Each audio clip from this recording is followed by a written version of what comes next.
Kia ora, I'm Nigel Watson, the Executive Director of the New Zealand-based Antarctic Heritage Trust. As you may be aware, conserving the legacy of the heroic Antarctic explorers is a key part of our mission to conserve, share and encourage the spirit of exploration. The early polar explorations undertook significant science, including gathering some of the first climate data, which is still used to inform climate science today. I'm delighted to chat about this part of their legacy with George Denton, one of the most accomplished climate scientists of our time. During his long career, George has studied the history of glaciers all over the world, which is crucial in charting the future of the Earth's climate. George's first visit to Antarctica was in 1958 when he was a student at Tufts University in the United States.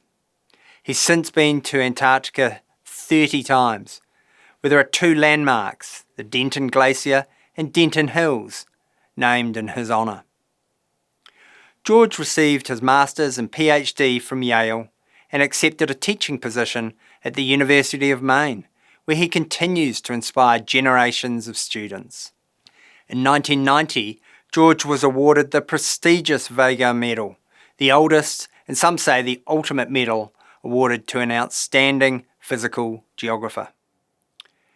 He's also been elected to the Royal Swedish Academy of Sciences and the National Academy of Sciences. I'm sure you'll enjoy this chat with George, who, along with sharing his expertise on climate change, talks about some of the fascinating people he has met during his lifetime, many with direct links to the heroic explorers of the Antarctic. Well, George, you say the geographical exploration carried out in Antarctica in the heroic age is still valuable and a baseline for climate scientists and researchers today. Can you tell us what those early expeditions discovered? Pretty well everything. They faced the idea that they would be entering a continent about which they knew nothing. And the first thing they discovered was the Ross Sea, where the Ross Sea was. That was back in the 1840s. And then they discovered at the southern margin of the Ross Sea, there was something they called the barrier. Today we call it the edge of the Ross ice shelf, but at the time it was a barrier for southward sailing of ships in those days. So the ships had to stop there, and that's why they set their bases up along the edge of the Ross ice shelf. And the Ross ice shelf was pinned on one side to Ross Island, and so the British set their bases up on Ross Island, at Hut Point, at Cape Royds. And so they discovered first the Ross Sea and secondly the Ross Barrier ice shelf. And then in their excursion south, they discovered that the ice shelf was flat. And so they determined that it was floating. It was a huge piece of floating ice about the size of the state of Texas. And then alongside the Ross Barrier and at its southern margin, they saw the fringing Transantarctic Mountains. And through those mountains were a series of outlet glaciers that flowed from an interior ice sheet into the Great Ross Barrier. And they discovered a number of these, particularly the one at the Barn Inlet down at what's today Bird Glacier. Then later on, Shackleton discovered the Beardmore Glacier, the route to the South Pole, quite by accident, by going over the pass near Mount Hope. And then he saw the route to the pole. It was a fantastic route. It's just flat. I've worked the whole Beardmore. And we took Sunday afternoon strolls along Beardmore Glacier just to break the monotony of doing the work alongside it. It's a beautiful route to the pole. So they discovered that, and when they reached the top of the Beardmore Glacier, first Shackleton and then later on Scott, they discovered the interior of the Great Antarctic Ice Sheet. So they discovered some of the major features, the geographic features, which have to be understood and worked into any theory of ice ages, in particular climate change.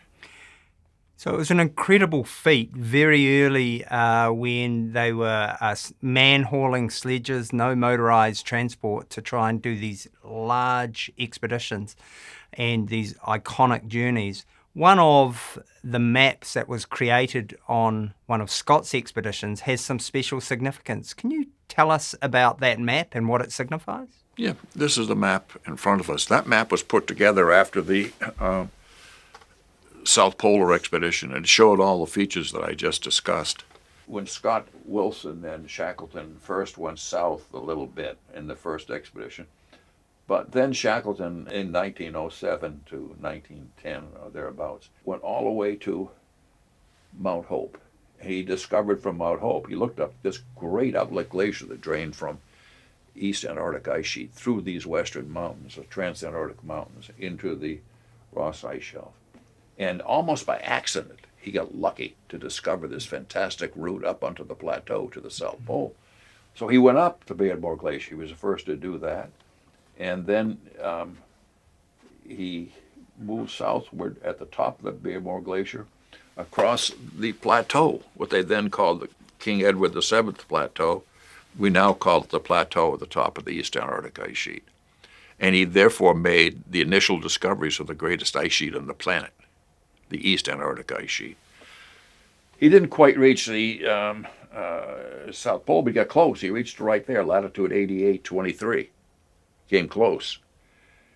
But then he had to turn back, and that route enabled this first map to be constructed. And it enabled Scott to reach the pole in 1910 to 1912 because the Beardmore Glacier was known and all this was mapped out right to there. So he had to, the last part he had to do was that part right here. And so that map then shows the East Antarctic ice sheet, the greatest ice sheet on the planet, drained by Beardmore Glacier and by Berg Glacier through the Transantarctic Mountains, the ones they called the Western Mountains, into a very flat floating mass of ice, which they called the Ross Barrier Surface, now known as the Ross Ice Shelf. And they also discovered Ross Island and the Bay of Whales. And earlier on, Ross discovered the Ross Sea, and he also discovered in the late 1830s and early 1840s, he discovered Victoria Land. So all these features today lie at the essence of understanding how this ice sheet behaves in response to climate change, how the ice shelf behaves, how the ice shelf affects the outlet glaciers, which they discovered. The ice shelf forms a barrier to the seaward flow of these outward glaciers and causing them to expand and contract. And then how the East Antarctic ice sheet behaved relative to the Ross Barrier. And the Ross Barrier we now know is connected to the West Antarctic ice sheet. So they started all these connections, which we use today to determine what's going to happen to the Antarctic ice sheet as climate changes. So there's an incredible set of data and of baseline information and understanding around the geography from these early expeditions. They were undertaken in extremely different conditions and environments than research is undertaken today. Can you give some sense of how incredible those findings and those expeditions were in relation to the equipment and the comfort levels compared to modern day science on the ice?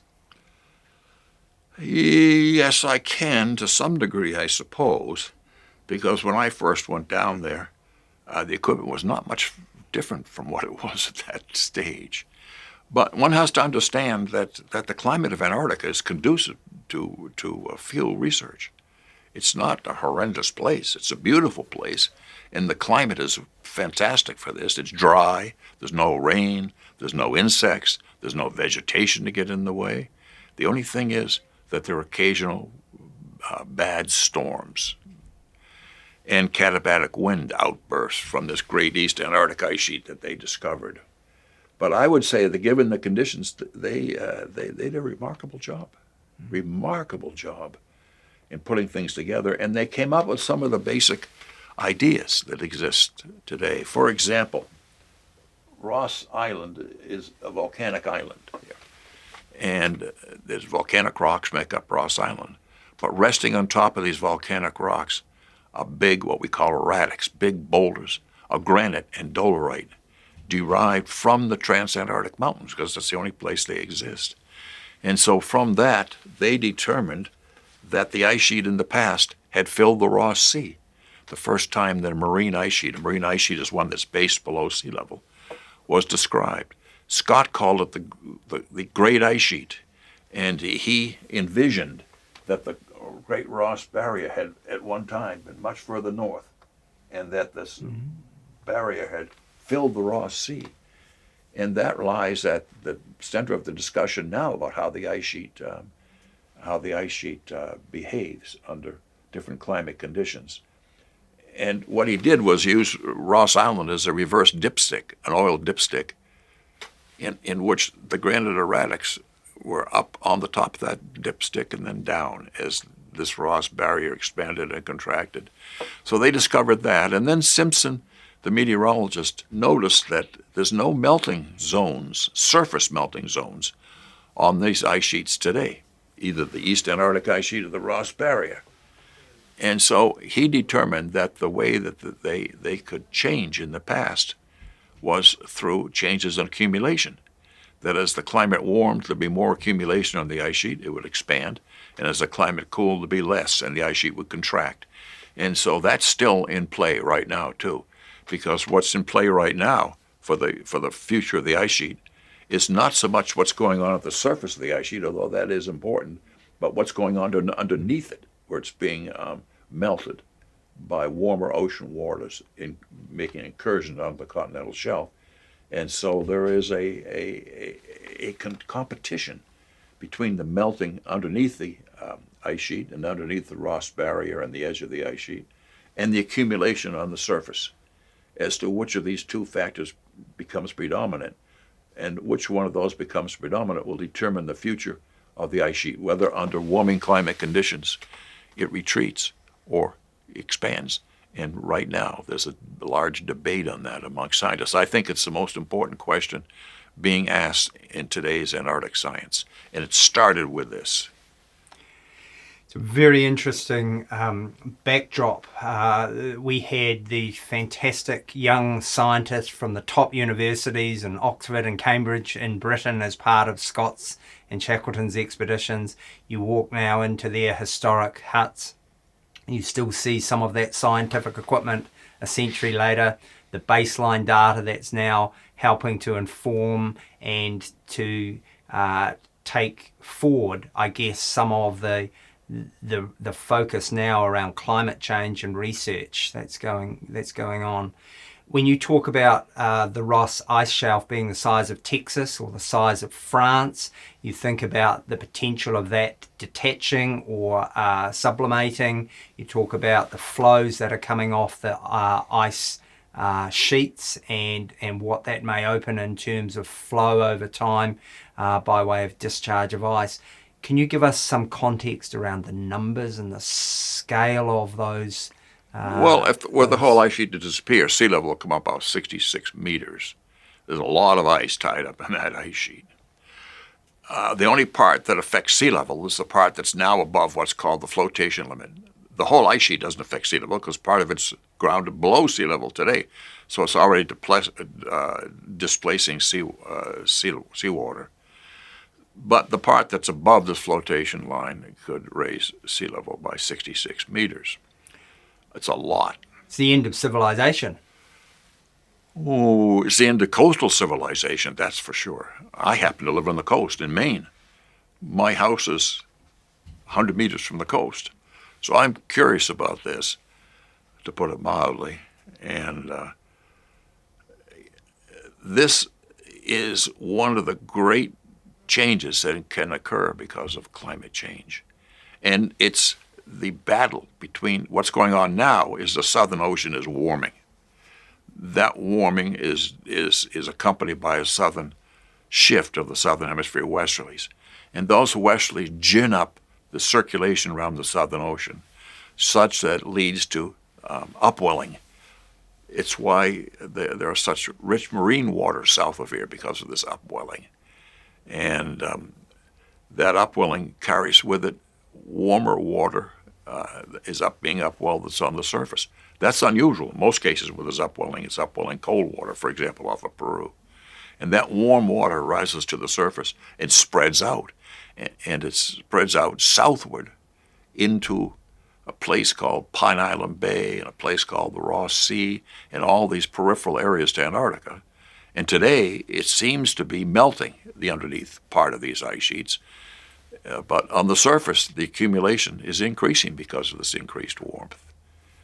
So there's a battle going on in the southern hemisphere between these two factors. And the result of this battle will be the sea level around the world, including here in New Zealand, including where I live in Maine. It will be affected by what's going on down here. A particular place that we found to be interesting, Terry Hughes and I, Terry is a glaciologist from years ago, is that an area that's particularly susceptible to this is a place called Pine Island Bay. And Pine Island Bay is where the so-called Doomsday Glacier, the Thwaites Glacier, exists. We noticed back in 1975 that this is what we call the weak underbelly of the Antarctic ice sheet, the place that's most susceptible to change.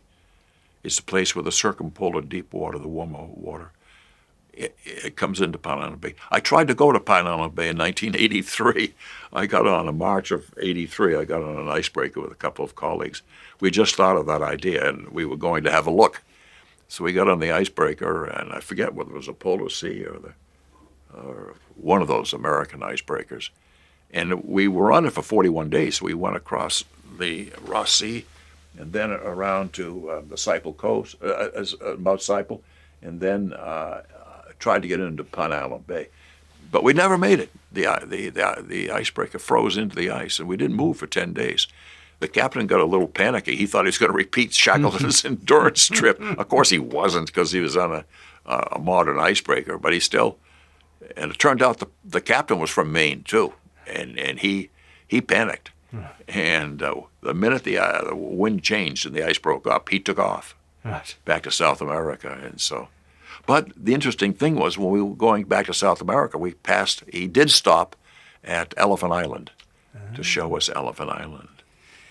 And talk about the significance of Shackleton's journey off the Endurance and the three lifeboats as they headed to Elephant Island as part of that incredible adventure. They did, and they discovered a lot of interesting things, because it was Shackleton who discovered a lot of this, and it was also Shackleton who discovered a lot about the Weddell Sea and Elephant Island, and then he made that incredible, unbelievable. I was on those oceans in an icebreaker, and the thing was rolling 45 degrees and pitching 27 degrees simultaneously, and that was a comfortable icebreaker. I can't imagine what it was like to be on a 22-foot open boat with just a canvas top and riding those swells all the way to South Georgia and living through it. Let alone trying to take a sight on a rocking boat. That's right. And trying to hit one small island in a huge ocean. Yeah. The incredible seamanship of Frank Worsley, the boy from Akaroa, Shackleton's captain. Yeah. I visited his. Have you visited his birthplace in Akaroa? I have. Yeah, it's wonderful. Oh, the whole story is incredible. Have you been to Elephant Island? No. It's the most godforsaken place I've ever seen on this planet. And I've seen a lot of godforsaken places in both polar regions. Elephant Island is a horrible-looking place. Right. There's no hope if you are settled on Elephant Island, but they made it. So Shackleton discovered this, and he also laid the foundation of understanding the Weddell Sea. And of course, very recently, the remains of his Endurance is found at 10,000 feet depth. Absolutely. Yeah. So George, I'm really interested about talking around why you went to Antarctica and when you first went there. I went to Antarctica because I had a gentleman at a university called Tufts University, I'm from Boston. I love Boston, particularly the Boston Celtics. But I grew up in Boston, and Tufts, and New England has these small liberal arts colleges. They don't just have MIT and Harvard, but they have these wonderful little liberal arts colleges. They are really wonderful. I went to one of them, and I loved the place. But anyway, the professor at Tufts was named Bob Nichols. And when the IGY started, was it 56, 57, I think. He was interested in going down there. And so he started to work for a company called Metcalf and Eddy Engineers in Boston. And it was Metcalf and Eddy Engineers that the U.S. government contracted to look at Marble Point for their strip there. And so Bob was hired by Metcalf and Eddy Engineers, and he took me with him. So I was at Marble Point the first year. And how old were you? 18, I think. 17 or 18. So on a great adventure? Well, I wouldn't call going to Marble Point a great adventure, but I enjoyed it, that's for sure. Because I saw Mount Erebus, and I got around Ross Island and things like that. And then I went back in 1960, and we worked in Wright Valley, and that was in Taylor Valley and Wright Valley. That was exceptional because one day when we were walking down, these helicopters, there were two of them, they came in and they saw us down there and they landed. And this distinguished gentleman, white-haired gentleman, stepped out of the helicopter and chatted with us for a while. And we discovered that his name was Charles Wright, Silas. And I understand that he had come back to Antarctica. And this was I think, January 1960. And he had come back to Antarctica with several other people, including Mortimer McCarthy, I believe, as a guest of the New Zealand and American programs. And he was seeing Wright Valley for the first time. Of course, Wright Valley named after him, Charles Wright being one of the key scientists with Scott on Scott's second ill-fated expedition, the Terra Nova, 1910-1913. And there in front of you is the man who the valley is named after. And tell me about him. Well, he's very distinguished looking. He was probably then close to 80, I would say, if he wasn't already 80, my age now. And he just was quiet and nice and talked about various things. He didn't say anything about his trips with Scott. He didn't say that he was the one who noticed the little black spot that was the top of the tent projecting through the snow that contained the three bodies of Scott, Wilson, and Bowers, just south of a one-ton depot. He never mentioned any of that. He just talked about how nice it was to be here and nice it was to see the valley, Wright Valley. Because Wright Valley wasn't discovered until Operation High Jump. The first expeditions discovered Taylor Valley, but not Wright Valley. So when it was discovered, it was then named after him. I took a break after 1960, and I went to graduate school at Yale. And I didn't work in Antarctica when I was a graduate student. I worked in another fantastic place called the St. Elias Mountains of southern Yukon Territory. The highest of these peaks was Mount Logan. But there are lots of other mountains there, Vancouver and Walsh. And it's a fantastic place, the largest ice field in North America. And it was interesting that during that time, what we set up was the Alaska Highway runs up and along the northern margin of the St. Elias Mountains. And the Arctic Institute of North America set up, and still has, a camp alongside a lake called Kluane Lake there. And this camp had the Army Quonset huts on it, and we had an airstrip, and we had a heliocurry aircraft, and sometimes we had helicopters. And we helped young people in the same way your trust helps them here, of placing them, including me at that time, in the field. And I did my PhD work in the St. Elias Mountains of southern Yukon Territory. I didn't go back to Antarctica again until the late 60s.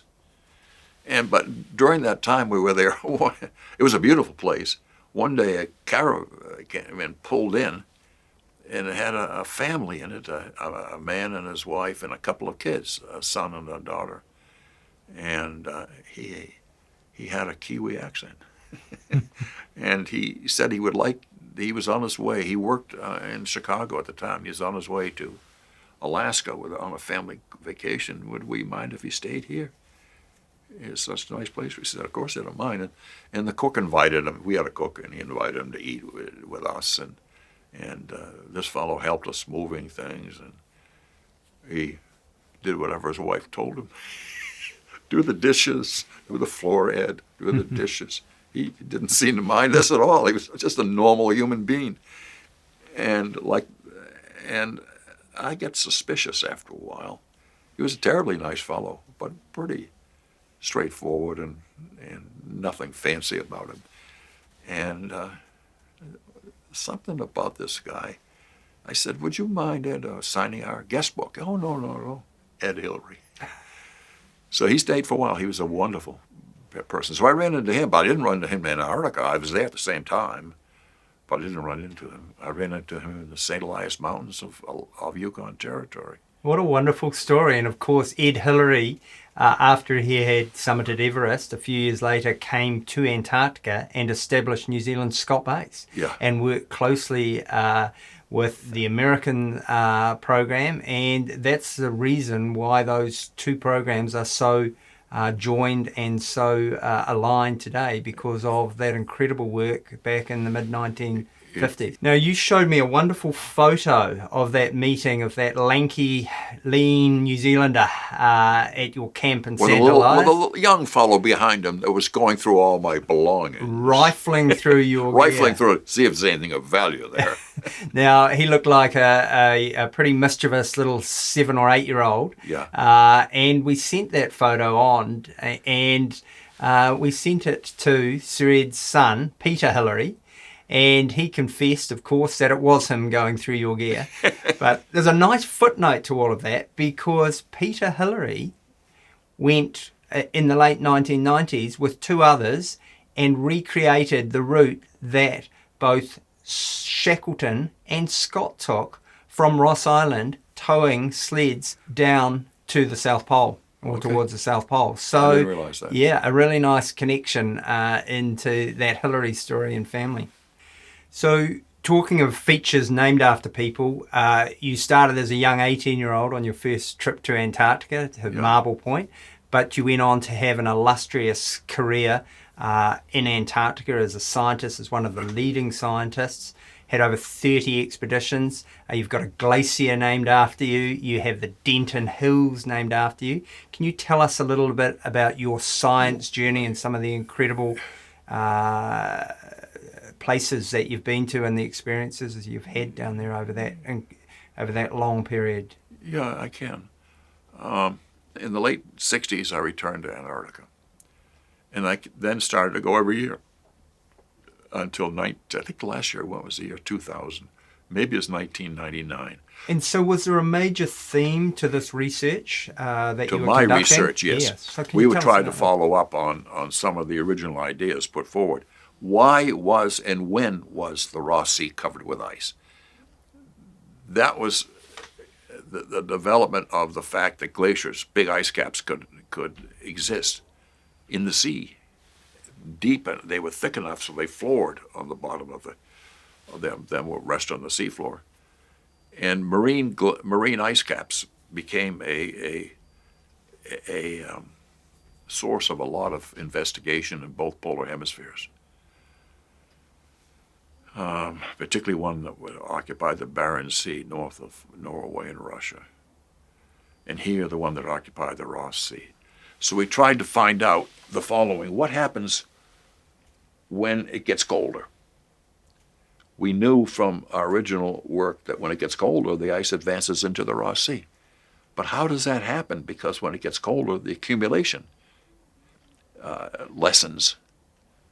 And when it gets colder, the ice up here, we could see diminished. Yet the ice down here expanded. And that led us to the first puzzle. And that first puzzle came when we found that along the front of these mountains here, Wright Valley and Taylor Valley, named after Griffith Taylor, and even those hills a little further to the south. The Denton Hills. Yeah, that they suffered something very curious. Ice came in from the sea to fill these valleys. Yeah, wait a minute here now. Every place else on Earth, if there's the biggest ice cap on Earth, and there's glaciers that fill the ice-free area beside that ice cap, then obviously that ice cap expanded into those areas. No, here it retreated and came in that way, and that led us to one of the great mysteries of Antarctic glacial history. The difference in the what we call the terrestrial part of the ice cap and the marine-based part of the ice cap. And in the middle of this, John Mercer, who I think is one of the greatest scientists I've ever run across. He was at Ohio State at the time. He was an English geographer. He was a very quiet man. And he wrote a paper, I think it was 1978 in Nature, that set the scene. He and Terry Hughes set the scene for 35 years of glaciological research, including what's going on right now at the Doomsday Glacier. Mercer, recognizing these marine ice sheets, that they're unstable. You can imagine an ice sheet in the ocean as the sea levels goes up and down and the temperature of the ocean gets greater and less, that these glaciers can be susceptible to catastrophic recession. The grounding lines can retreat rapidly.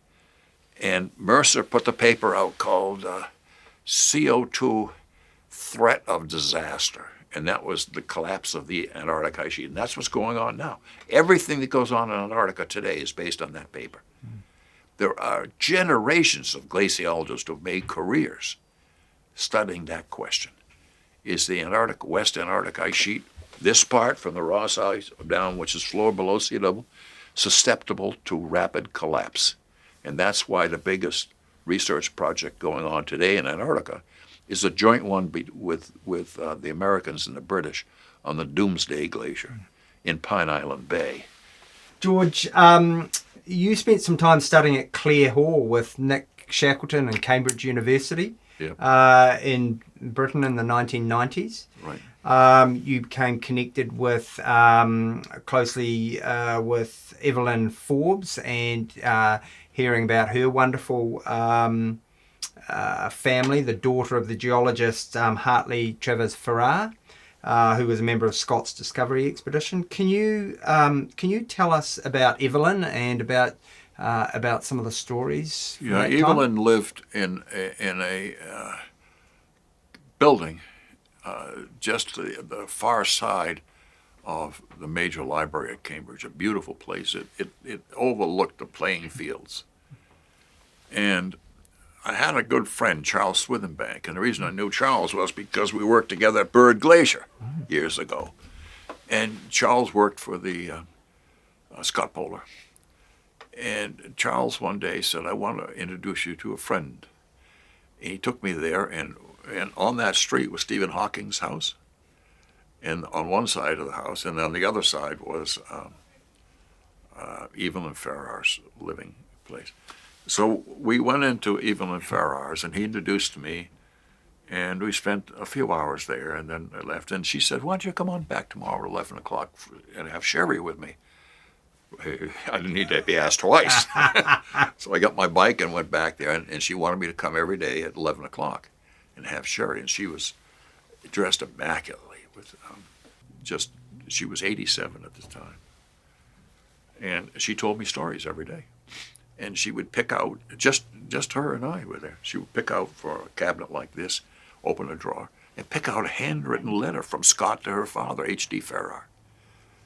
And she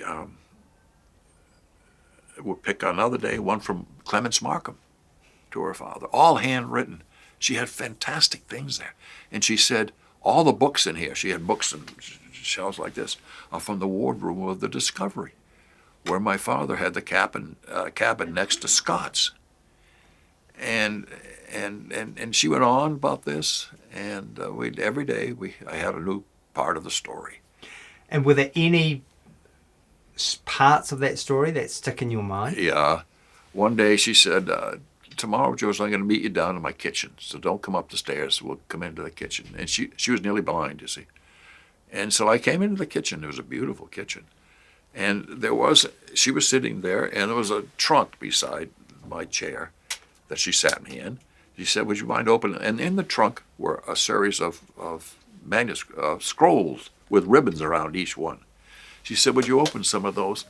Those are the letters that Daddy wrote, she called him Daddy, wrote to his mother, who lived in Pretoria, South Africa. He was from South Africa. He attended Cambridge, but he was in South Africa. So I opened up. I don't want to repeat what was in them because this was done She said a lot of people would like to see these, particularly Scott Polar, and he described his experiences with Shackleton and Scott.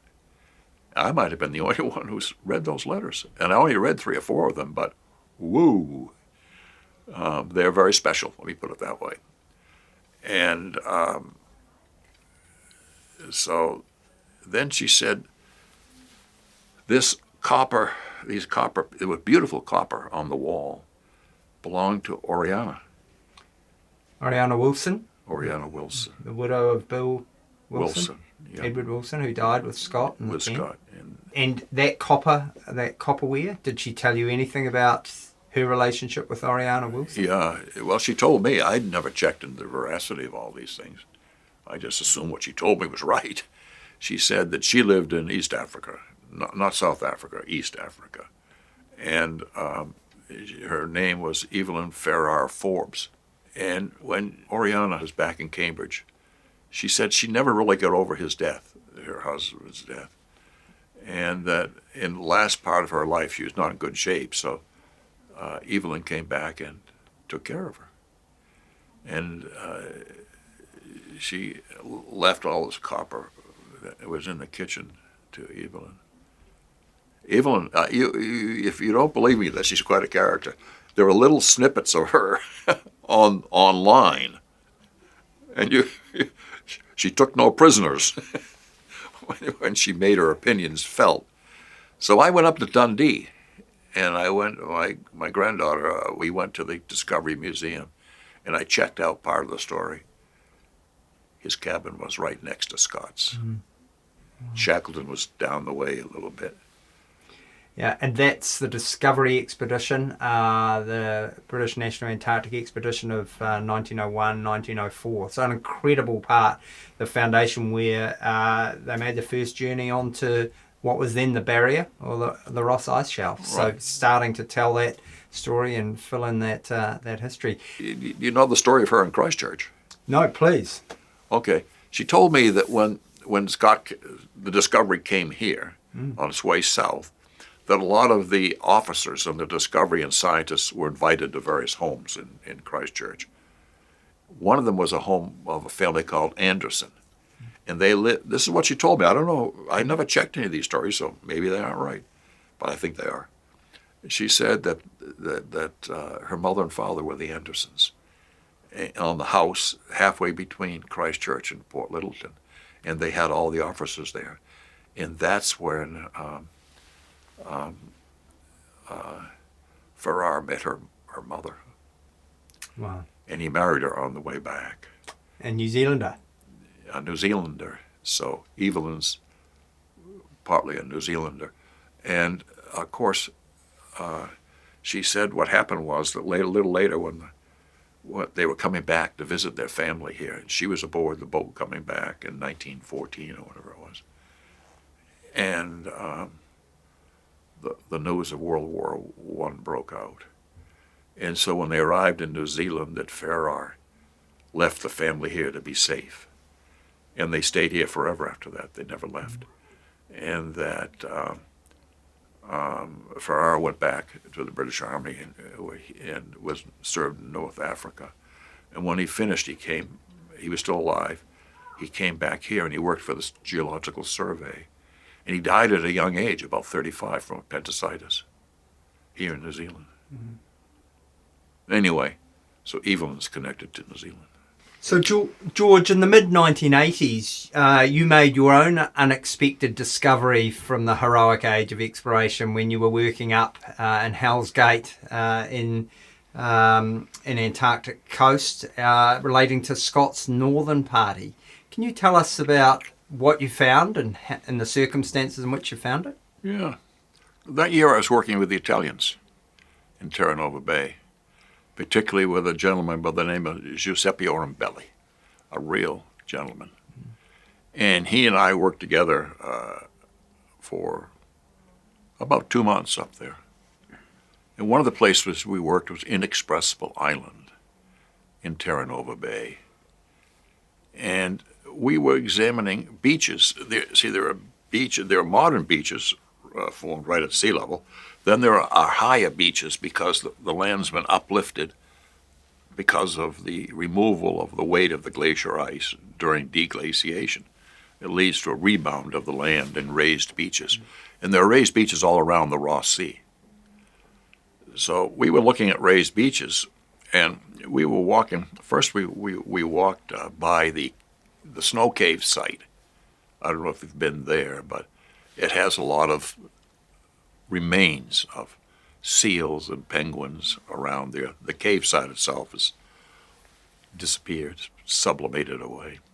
And to be clear, this is the cave site that from Scott's northern party, led by Victor Campbell, after they had to winter over, after the boat didn't come back to pick them up. Yeah, the reason the boat didn't come back to pick them up was that they inadvertently chose. It's inexpressible because it's in the focus of katabatic winds coming off the ice sheet. And the katabatic winds, the reason they were able to go in there in the first place was the katabatic winds clear away the sea ice by blowing it away from Terra Nova Bay. So on the good weather that follows, the ships can come right in.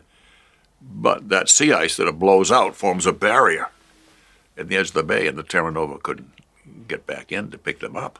And so they had to spend the winter there, living in that cave about, I would say, 100 meters from the coastline, that they dug into a residual snowbank there. 6 men wintering over in Antarctica in a snow cave. Correct.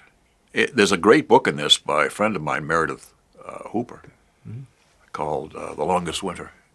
Have you read that book? I have, and Meredith is a very good friend and an advocate for this incredible part of history. So you're up there researching. We were looking around Terra Nova Bay, and we walked by the snow cave, saw what was there, and we went over the hill. If you go over the hill for the snowbank, it's Hell's Gate. And so we dropped down there, and we were looking at the raised beaches. And Giuseppe said, there's something strange in that one down there. Those rocks, there's a big rock there, and on top of the rock there's a little cairn built, and the cairn started to fall apart. And he said, that's not a natural feature. Human beings put that there. I said, I agree, that's not a natural feature at all. And so we walked over to it, and coming out from underneath this huge boulder were pieces of sleds and pickaxes and cooking gear, but not modern, old, and food boxes. And but it was still partly buried in snow. And I don't think we were the first to find it. I think that an earlier expedition had found it back in the 60s. But it had disappeared from sight, so to speak. And how did you feel when you came across it? I just couldn't believe it. They were beautifully preserved, these pieces. There was pieces of a tent, the sled, the food boxes, everything from from 1913 when they were left there. So we didn't touch it. We photographed it and reported it to the Heritage at the time.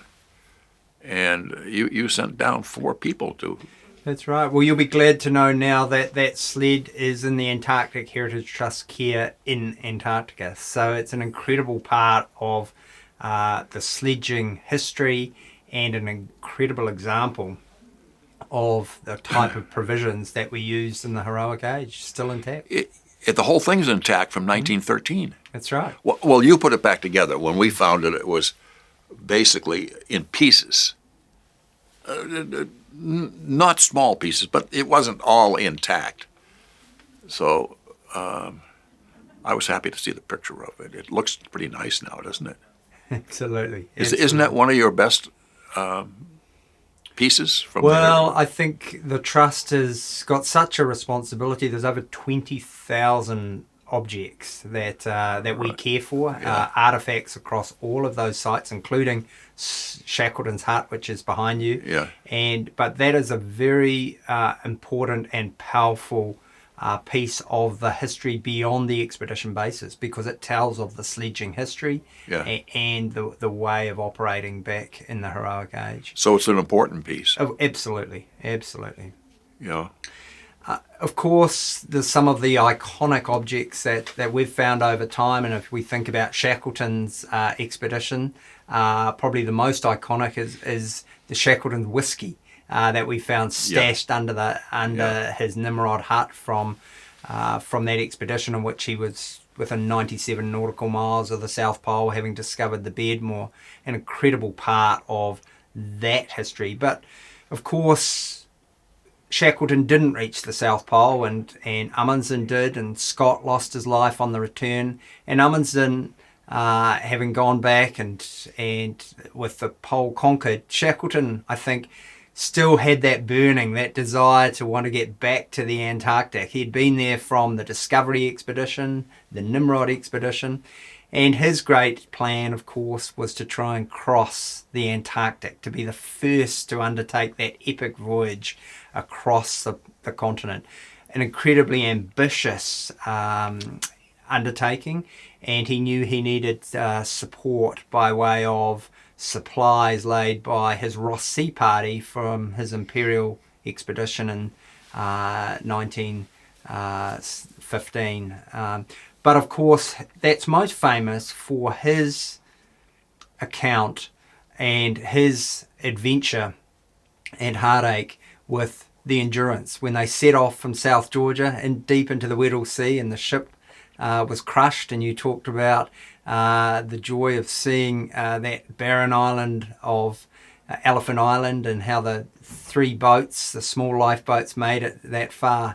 But then came, I guess, what's known as the greatest small boat adventure and journey of all time, through that Southern Ocean that you went through, and in an icebreaker that I've been lucky enough to cross that piece of ocean as you head towards the southern coast of South Georgia. But on that small James Caird boat, the captain of that, who undertook those sightings, was a young New Zealander by the name of Frank Worsley from Akaroa here. We talked about his family home and history. We were lucky enough to see a remnant of that piece of history, together with a descendant of McCarthy, one of the young men who was on that James Caird boat. Can you tell us about that? Well, we were fortunate enough, I think, through your intervention, to be able to see some very special items stored in the back rooms of the Canterbury Museum. One of which was the shoes that Hilary used, or the boots that he used when he climbed Everest. Another was some of the snow vehicles that Fuchs used when he crossed the Antarctic continent. But the most spectacular was one they saved to the last, when they had a table covered with velvet, and on that table they had opened very carefully the original logbooks of Worsley, of Akaroa, New Zealand, and what he said. And and Peter McCarthy was with us, which made it particularly special because his grandfather Mortimer was at the helm of the Terra Nova when it stopped by Terra Nova Bay to leave that sled off on the way back to New Zealand on the final trip back. And Mortimer's brother, Timothy, was on the James Caird with Shackleton. So the McCarthy family is deeply embedded into Antarctic history. But anyway, Peter and you arranged for Peter and me to see these very special books. I'll never forget it.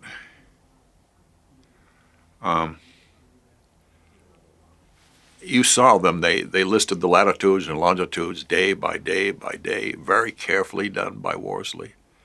And then came 2 personal notes. There was only 2. And one said something to the effect, Endurance sank today after more than 306 days floating at the sea. Period. Then the next one said, took departure from Cape Wild aboard James Caird. That's it.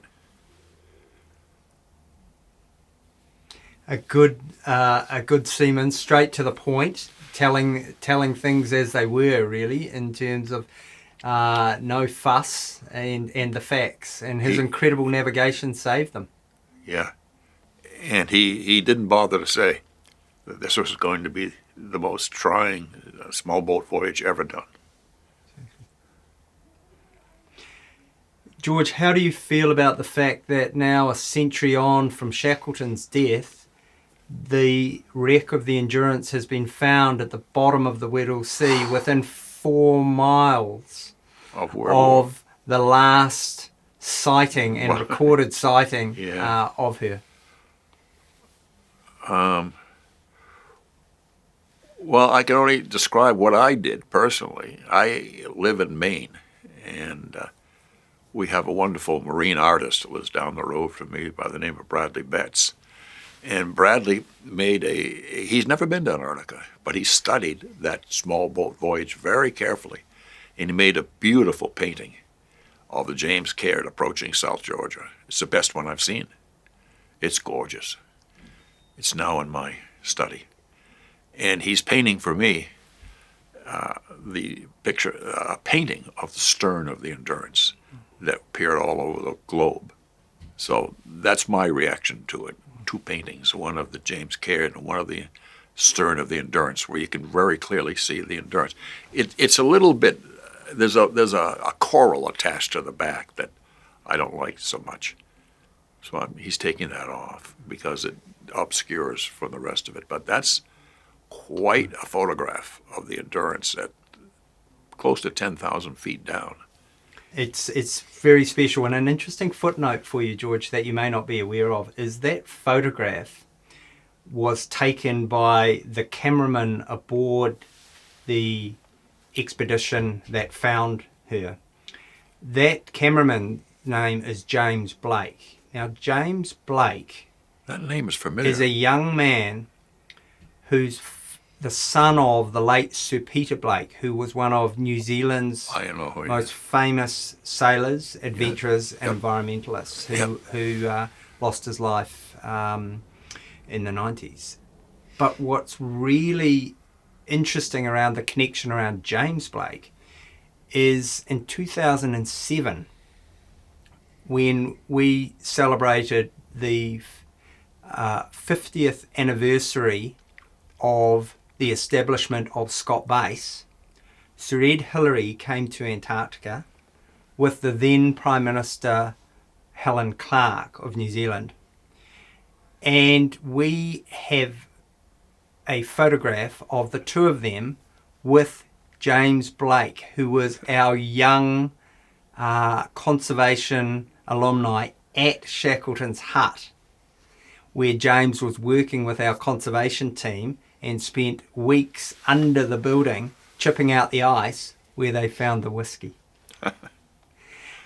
In 2015, some 8 years on from that, James Blake was one of 3 young people that we selected as part of our Inspiring Explorers program to commemorate the centenary of the crossing of South Georgia from the original party of Shackleton, Worsley, and the great Irishman Crean.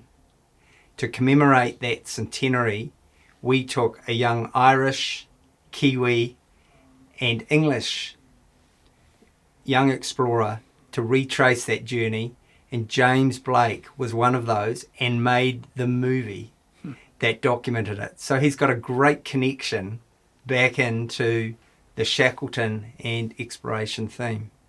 And for good measure, he also managed to row across the Tasman Sea from Sydney across to New Zealand, around the top and into the Auckland Harbour. So this wonderful legacy of exploration that continues from those early explorers through to our heroes, through to the younger generation, I think is alive and well, which is wonderful to see. Yeah, that's a wonderful story. Yeah. Just changing tack, George, thinking about the long period that you've had in Antarctica. Since you first visited in the late 1950s, are you able to identify some of the most significant changes? No, there aren't any that I can see.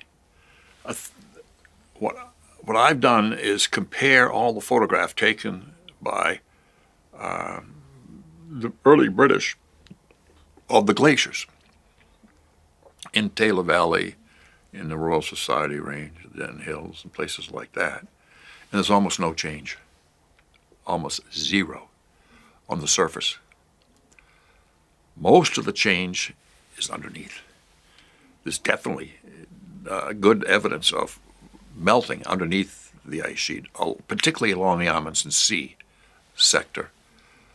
And the only change I can see, and I've examined this pretty closely, looking at the snout of Taylor Glacier, Hughes Glacier, Roan Glacier, Commonwealth Glacier, and we've mapped those valleys in detail. There's almost no change. That's unlike any place else on Earth. If you examine the snouts of the glaciers in the southern Alps and what they looked like a century ago and compare them to today's, whoa, they're just going away. And the same thing all over the globe. There's everywhere except Antarctica, the glaciers have receded enormously over the last century. It's been a huge event. But what happens in Antarctica is that in order for that to happen elsewhere, the temperatures have to get above 0 degrees Celsius to melt the ice. And in Antarctica, the mean annual doesn't get above, even now, above 0 degrees.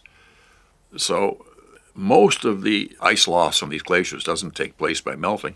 It takes place by sublimation, particularly from the katabatic winds. And so very little has happened to the surface of the glaciers. It's astonishing how different it is from anywhere else on the globe. The place where it's changing, and which has been rather clearly shown around the edge, particularly in the Amundsen Sea sector, is underneath the ice. And as Mercer pointed out years ago, that's the key spot, and it's hardest to see. So I can see a little change. What's happened is the McMurdo ice shelf has gone back a little bit since Scott's time, but not much. And it's pinned on the Daly Islands and a few places like that. It's gone back a little bit. But there's astonishingly small amount of change on the surface of the ice sheet. Your work studying and quantifying ice sheets across the globe, including Antarctica, has been a huge contributor to the global knowledge and understanding ice ages and the shifts and transitions and how that might impact the future of the planet. Your current focus is on the sunken continent of Zealandia and the role of the Zealandia switch. Can you just unpack that briefly for us? The Zealandia switch idea affects the history of the Antarctic ice sheet, because when the westerlies move north, the climate in the Southern Ocean cools and the ice sheet expands because there's less melting around its edge.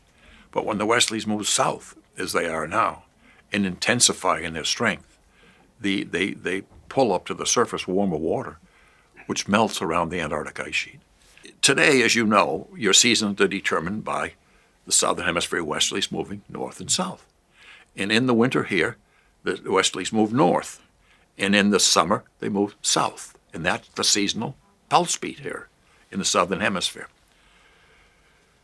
Now, can you imagine that if you change the duration of the seasons, if winter became longer and summer became shorter, that the westerlies would reside longer in the winter mode than they would in their summer mode, right? And so the position of the westerlies on the Southern Ocean depends on the duration of the summer and winter in the Southern Hemisphere. And the duration of the strength and position of the westerlies determines what goes on in the Pacific warm pool, as well as in the Tasman Sea here.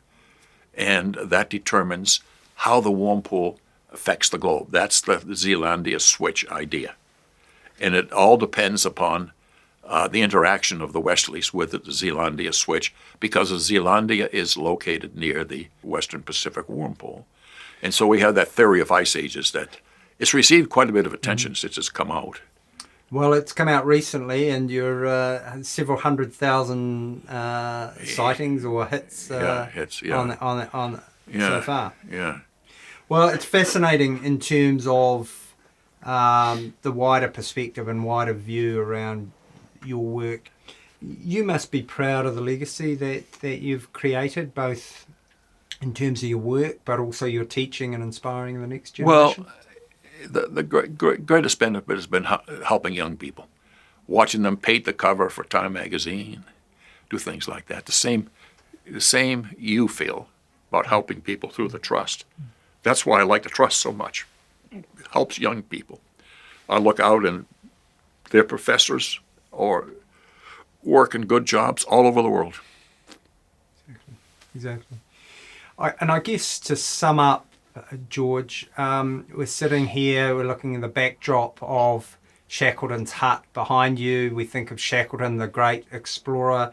2022 marks the centenary of his passing, the end of that heroic age of Antarctic exploration. But a century on, those explorer characters, those traits, the discoveries, the foundations that they have left, how do you feel they're still relevant for today?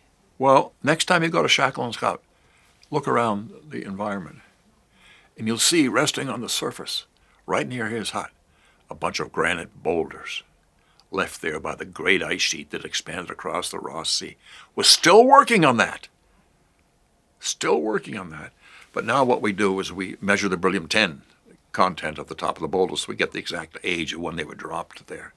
Those were the boulders they saw then, and they're the ones who outlined the problems. How the heck is there a big ice sheet in the Ross Sea that left the granite boulders beside my hut?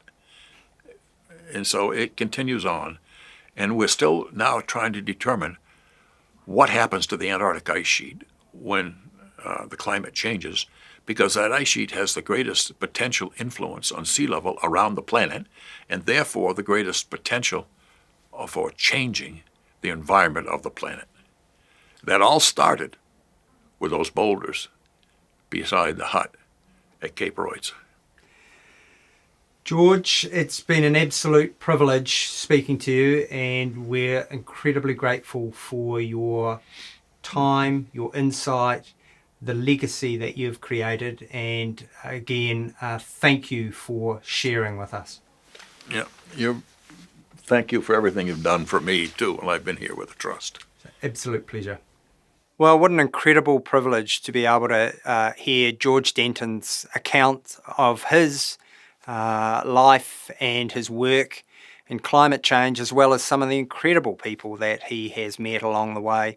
It's very rare now to have people who have direct links to those early explorers, and the way that George can convey those with humility as well as his incredible achievements is really a tribute to his standing and the mana and the legacy that he has and represents on this incredible continent of Antarctica. We're privileged to have had the opportunity to hear those firsthand from George. I really hope you've enjoyed the opportunity to hear from him.